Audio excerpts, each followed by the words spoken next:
Hello my beautiful friends, today I'm going to be showing you how to make cucumber raita recipe in just 2 minutes. So I guess that you want to know the ingredients, and that's why you're obviously here, so let's find out. Keep on watching. This is the special sauce that I made earlier and it only took literally just a minute. It's definitely so simple. The link is right at the top, so make sure you click on it and check it out. Now all you need to add just 3 more things in here and that's it. So you will need some finely chopped cucumber,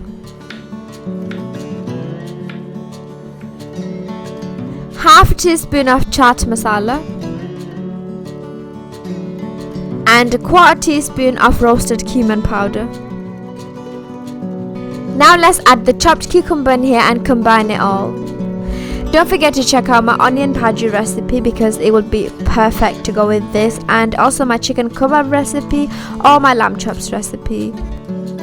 I really appreciate for watching this video. If you liked it, then please give it a thumbs up, and also don't forget to subscribe to my channel.